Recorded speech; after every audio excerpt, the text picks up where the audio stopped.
राजस्थान के पूर्व उप मुख्यमंत्री सचिन पायलट मंगलवार को अजमेर पहुंचे, जहां समर्थकों द्वारा उनका भव्य स्वागत किया गया।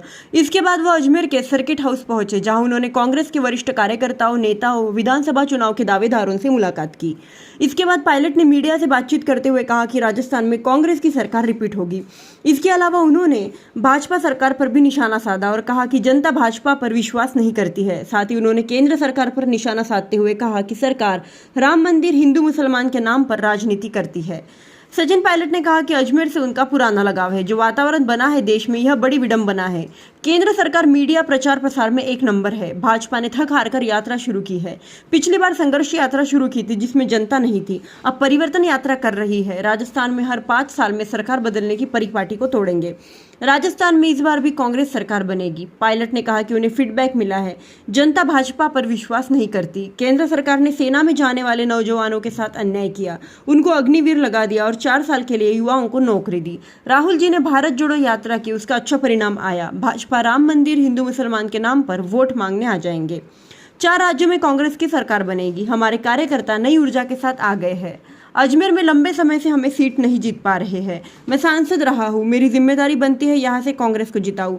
भाजपा में खींचतान मची हुई है। पायलट ने कहा कि जिताऊ उम्मीदवार को पार्टी टिकट देगी। पैमाना सिर्फ जीतने वाला है। 4 राज्यों में कांग्रेस जीतती है तो लोकसभा में हम सरकार बनाएंगे। नागौर की पूर्व सांसद ज्योति मिर्धा के भाजपा में शामिल होने पर उन्होंने कहा कि कुछ लोग आएंगे, कुछ जाएंगे, चुनाव का समय है। वहीं पायलट ने कहा कि जिन मांगों को लेकर उन्होंने जन संघर्ष यात्रा निकाली थी, उस पर सरकार ने पेपर लीक पर कानून बनाया है। पायलट ने कहा कि छोटी मोटी खींचतान चलती रहती है हर संगठन में। कांग्रेस में कोई गहलोत या पायलट गुट नहीं है। सभी खरगे, राहुल और सोनिया गुट है। सब कांग्रेस के हाथ के साथ है। केंद्र सरकार लोगों का ध्यान भटकने के लिए इंडिया भारत नाम परिवर्तन कर रही है, जबकि संविधान में दोनों नाम है। हम सब चुनाव लड़कर भाजपा को हराएंगे। उन्होंने केंद्र सरकार पर निशाना साधते हुए कहा कि मुद्दा यह है कि राजस्थान से लोकसभा में 25 सांसद गए। राजस्थान के लिए क्या किया? कोई विशेष दर्जा दिया? ERPC पर क्या किया? जब केंद्र में मनमोहन जी की सरकार थी तो उन्होंने किसी भी राज्य के साथ कभी पक्षपात नहीं किया। पायलट ने कहा कि केंद्र सरकार ने लोगों की जेब पर डाका डाला, इसलिए महंगाई राहत शिविर लगाए हैं राजस्थान में। अजमेर में गुटबाजी की बात पर उन्होंने कहा कि कांग्रेस में जिसको टिकट मिलेगा उसको पूरा समर्थन देकर विधानसभा भेजेंगे। प्रेस वार्ता में पूर्व चिकित्सा मंत्री रघु शर्मा, कांग्रेस उपाध्याय नसीम अख्तर इंसान, पूर्व छात्र संघ अध्यक्ष भगवान सिंह चौहान, दीनाराम धोलिया, शिव प्रकाश गुर्जर, कांग्रेस नेता हेमंत भाटी, PCC सदस्य महेंद्र सिंह रलावता, पूर्व विधायक गोपाल बाहेती, राम नारायण गुर्जर सहित कई कांग्रेसी कार्यकर्ता मौजूद रहे। अजमेर में आना हुआ। पिछले महीने मैंने मसूदा में एक आम सभा को संबोधित किया था, लेकिन शहर में काफ़ी समय के बाद मैंने यहाँ पे आना हुआ। सभी हमारी पार्टी के कार्यकर्ताओं से, नेताओं से मुलाकात हुई, बहुत अच्छा लगा। और आप जानते हैं कि अजमेर से एक पुराना लगाव हम सभी लोगों का है और मेरा तो विशेष यहाँ के लोगों पर एक अधिकार में मानता हूँ और लोगों का मुझ पर जो असीम प्रेम और स्नेह रहा है उसको मैं कभी भूल नहीं सकता हूँ। और आप सभी जानते हैं कि बहुत जल्द विधानसभा के चुनाव भी आने वाले हैं। उस सिलसिले में कांग्रेस पार्टी ने लगातार अपनी तैयारियां जारी करी हुई हैं। हमारी मीटिंग्स हुई हैं। हाल ही में वेणुगोपाल जी भी जयपुर आए थे। अलग अलग समितियां बन गई हैं। चुनाव अभियान अब गति पकड़ रहा है और प्रियंका जी भी राजस्थान में चुनाव का एक तरह से आगाज़ कर गई हैं। वो टोंक में एक आम सभा को संबोधित करने आई थी परसों, तो बहुत अच्छी सभा हुई थी परसों की। कल मैं दौसा में था। लगातार हम लोगों से मिल रहे हैं और मैं ऐसा मानता हूं कि जो वातावरण बना है देश में, पिछले 9 साल से भाजपा की सरकार, एक पूर्ण बहुमत की सरकार राजस्थान देश में बनी हुई है। ये बड़ी विडंबना है कि भारतीय जनता पार्टी सरकार में है दिल्ली में और अपना काम नहीं कर पा रही है। 9 साल का ये एक आंकलन लोगों का है। हर क्षेत्र में वो विफल रहे हैं। महंगाई, बेरोजगारी, किसान, नौजवान सब लोग त्रस्त हैं। हाँ, मीडिया मैनेजमेंट में, प्रचार प्रसार में, लोगों को भ्रमित करने में, ध्यान भटकाने में वो नंबर 1 पर है। राजस्थान में उल्टा है। भाजपा यहाँ विपक्ष में है और उस भूमिका को निभा नहीं पा रही है और अब थक हार के उन्होंने यात्राएं शुरू करी। पहले तो उन्होंने करी थी जन संघर्ष यात्रा। उस संघर्ष यात्रा में संघर्ष था लेकिन जनता नहीं थी। अब परिवर्तन यात्रा कर रहे हैं। यहाँ पर सर फुटबॉल मचा हुआ है। खींचतान बहुत ज़्यादा है भाजपा के अंदर और वो इस बात से संतोष ले रहे हैं कि हर 5 साल में सरकार बदल जाती है। मैं ऐसा मानता हूं कि इस बार इस परिपाटी को हम लोग तोड़ने जा रहे हैं। राजस्थान में जिस प्रकार से सरकार, संगठन सब मिलकर अब काम कर रहे हैं, मुझे लगता है कि यहाँ सरकार दोबारा कांग्रेस पार्टी की बनेगी। और ये बात को मैं इसलिए कह रहा हूँ क्योंकि जो फीडबैक हमें मिला है, मैं अक्सर जिलों में दौरे कर रहा हूँ और सब लोग मानते हैं कि इस बार भाजपा की विपक्ष के रूप में नाकामी, सदन के अंदर सदन के बाहर, और अब जो परिवर्तन यात्राओं में जनता का अभाव है वो इस बात का प्रमाण है कि जनता बीजेपी पर विश्वास नहीं करती है। आप किसान के खिलाफ 3 कानून बनाओगे, आप नोटबंदी करोगे, जीएसटी करोगे, महंगाई को आसमान पर छुआ दोगे, और लगातार इस देश में जो अब सेना को ले लो, जो नौजवान उम्मीद करते थे कि सेना में जाके अपने गौरव और अपने देश का शौर्य बढ़ाएंगे, आपने अग्निवीर लगा दिया कि आप 4 साल नौकरी करो फिर आपकी छुट्टी। तो हर क्षेत्र में उन्होंने लोगों को तरह से ठगा है।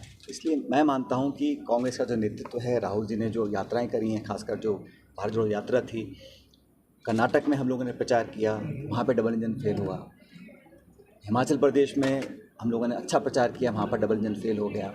और ये जो उम्मीद करते हैं कि राम मंदिर के नाम पर, हिंदू मुसलमान के नाम पर हम सत्ता में आ जाएंगे, वो अब लोग समझ गए हैं। तो शुरुआत में तो लोग भ्रमित रहते हैं कि भाई ये अच्छा एक जज्बाती मुद्दा है, इस पर वोट बढ़ जाएगी, लेकिन मुझे नहीं लगता है कि इन 4 स्टेट्स में, खासकर मध्य प्रदेश, छत्तीसगढ़, राजस्थान, तेलंगाना, इन स्टेट्स में भाजपा की परफॉर्मेंस अच्छी होगी। मुझे लगता है चारों स्टेट्स में कांग्रेस पार्टी की सरकार बनेगी। जहाँ तक पार्टी की बात है, खड़गे जी एक निर्वाचित अध्यक्ष हैं और पहली बहुत समय बाद मुझे लगता है कि एक दलित समुदाय के व्यक्ति को कांग्रेस पार्टी में निर्वाचित अध्यक्ष बनाया है। उनकी कमेटी बन गई है और मुझे भी उस कार्य समिति में काम करने का मौका मिला है। इसके लिए मैं संगठन का, खड़गे जी का, राहुल जी का सबका धन्यवाद करता हूं। और अब नई ऊर्जा के साथ, नई टीम के साथ हम लोग ज़मीन पर आ गए हैं और लगातार प्रचार हो रहा है, सरकार भी कर रही है। लेकिन संगठन, क्योंकि पार्टी के दम पर ही सरकारें बनती हैं, इसलिए मुझे विश्वास है कि सब लोग मिलकर चुनाव लड़ रहे हैं। और अजमेर में, क्योंकि मैं अजमेर में हूँ, यहाँ पर चुनाव जीतना बहुत ज़रूरी है। शहर में बहुत लंबे समय से हम दोनों सीट जीत नहीं पा रहे हैं, लेकिन जो माहौल लग रहा है, जो एकता दिख रही है, सभी नेता सब मिलकर काम कर रहे हैं। तो जयपुर में, अजमेर में और अजमेर ग्रामीण में भी, क्योंकि यहाँ से मैं सांसद रहा हूँ, तो मेरी भी जिम्मेदारी बनती है कि पार्टी के लिए और योगदान दूँ। मुझे पूरा विश्वास है कि यहाँ पे सभी सीटों पे कांग्रेस पार्टी जीतेगी। अजमेर बदलना चाहिए, तो मैंने ये ऐसा है, कांग्रेस पार्टी ने हमेशा से ही इस लाइन को अडॉप्ट किया है कि हम चुनाव जनता के बीच जाते हैं, मुद्दों को लेकर, पार्टी के इश्यूज़ को लेकर। चुनाव जीतने के बाद जब विधायक जीत कर आते हैं, जब हमारा बहुमत आता है, उसके बाद विधायक और पार्टी निर्णय करती है कौन उस विधायक दल का नेता बनेगा, उसके बाद सारी कार्रवाई। सर पायलट सर, अभी भी आज भी ये देखने को मिलता है, अशोक गहलोत का आदमी, पायलट का आदमी, ऐसे ही कई दावेदार हैं। भाई मैं तो पहले से कह चुका हूँ, सुनो मेरी बात, मैं समझ गया आपके सवाल को। मैं पहले ही कह चुका हूँ, मैं दोबारा रिपीट करता हूँ, कांग्रेस पार्टी में कोई अशोक गहलोत गुट, कोई सचिन पायलट गुट नहीं है। ये सब खड़गे गुट, राहुल गुट, सोनिया गांधी गुट है, हम सब लोग। अभी जब दावेदारों की जब सूची तय हो रही है सर, इसमें कई प्रत्याशी ऐसे होंगे जो आपके भी खास होंगे और कई प्रत्याशी ऐसे होंगे जो मुख्यमंत्री या कांग्रेस के आलाकमान के खास होंगे। ऐसे में असमंजस की स्थिति नहीं होगी दोनों ही जगह पर? मैं स्पष्ट कर देता हूँ कि जो भी उम्मीदवार हैं, जो भी कहीं के भी हैं, वो सब मेरे ही गुट के हैं, मानता हूँ। इसमें कोई किसी का अलग गुट किसी का नहीं है, सब कांग्रेस पार्टी के हाथ के निशान के साथ हैं। ये हो सकता है कि किसी की लाइक और किसी को ज़्यादा कम पसंद करते हो, ये स्वाभाविक है, भाई हम इंसान हैं, किसी को ज़्यादा पसंद कम पसंद, लेकिन हम सब संगठन, विचारधारा, पार्टी से बंधे हुए लोग हैं और जो भी चुनाव लड़ेगा उसको चुनाव कांग्रेस पार्टी लड़ाएगी।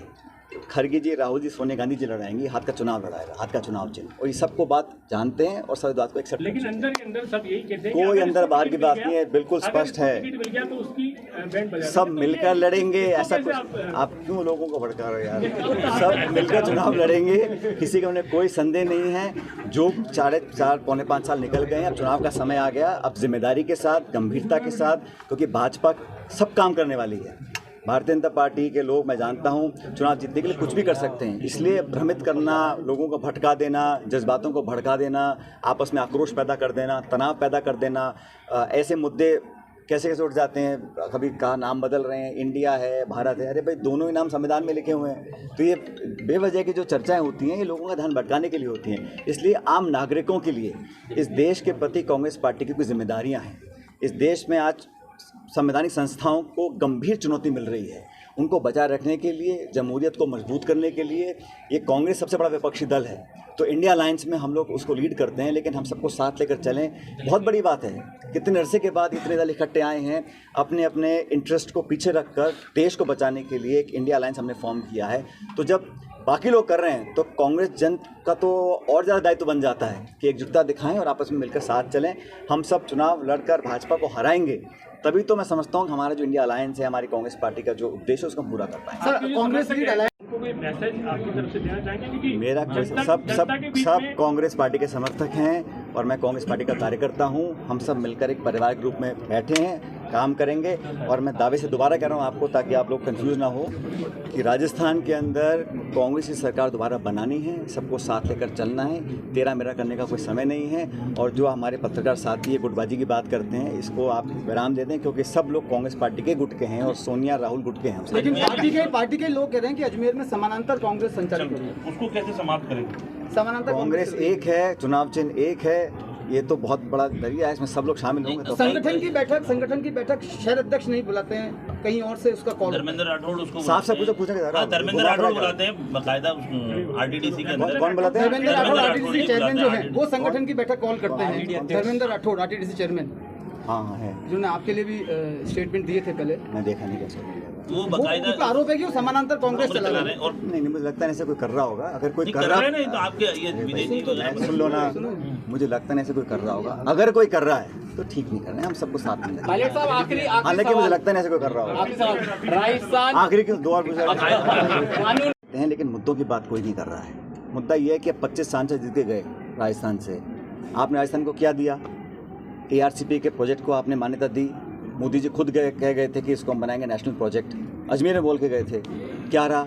DPR बन गई, हम लोगों ने पैसा सैंक्शन कर दिया, आप करना नहीं चाह रहे हैं। और एक मंत्री ने तो बोला कि जब सरकार बनेगी तभी करेंगे। मतलब ये जो तरीका है ना काम करने का, ये मनमोहन सिंह प्रधानमंत्री थे, उन्होंने कभी पक्षपात नहीं किया। सरकार किसी पार्टी के स्टेट में हो, लेकिन फेडरल स्ट्रक्चर में इलेक्टेड गवर्नमेंट है, उसको आपको उसका जो शेयर है, रेवेन्यू शेयर, वो देना पड़ेगा। उसका जो डिमांड है देनी पड़ेंगी, उसको सहयोग करना पड़ेगा। पहले शेयर 90-10 का होता था, सेंट्रल स्पॉन्सर स्कीम का, स्टेट स्पॉन्सर स्कीम का, उसको हाफ कर दिया।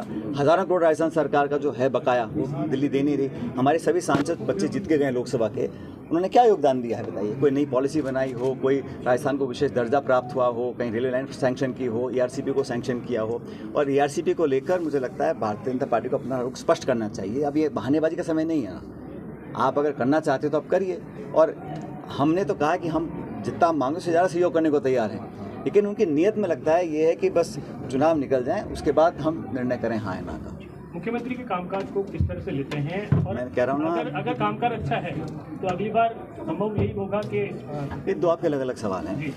हमारे यहाँ सरकार हमेशा एक कलेक्टिव गवर्नमेंट होती है, और इस सरकार हमारी जो काम कर रही है, हमारी पार्टी ने चुनाव लड़ा था, मैनिफेस्टो के आधार पर चुनाव जीते थे, जनता ने वोट दिया हमारे घोषणा पत्र को पढ़कर। उन नीतियों को क्रियान्वयन करने के लिए कैबिनेट और सरकार ने पॉलिसीज बनाई और लोग उसको पसंद कर रहे हैं। और मुझे कहने में संकोच नहीं है, सरकार की अच्छी पॉलिसीज रही, अच्छा वर्क रहा और लोग उसको अप्रिशिएट भी कर रहे हैं। और जनता में अब उन पॉलिसीज़ को जो हमने लॉन्च की हैं, उनको जनता तक हमारे कार्यकर्ता पहुंचाएंगे। सरकार और सरकारी कर्मचारी एक लिमिट तक काम करते हैं ना। पब्लिक सेंटिमेंट बदलने के लिए कांग्रेस का वर्कर जो बूथ पे खड़ा होता है, वो लाभार्थियों को जाके हम अपना कम्युनिकेट करें कि हमने इतना पार्टी के लिए, सरकार ने किया है और पार्टी ने किया है, जनता तक पहुँचे। महंगाई अगर हम लोग कम कर रहे हैं, आज प्रियंका जी ने बोला ना मार्केट टॉन्क में, क्या ज़रूरत पड़ी है स्टेट गवर्नमेंट्स को महंगाई राहत शिविर लगाने की? क्योंकि केंद्र सरकार ने यहाँ पे डाका डाला है लोगों की जेब के ऊपर।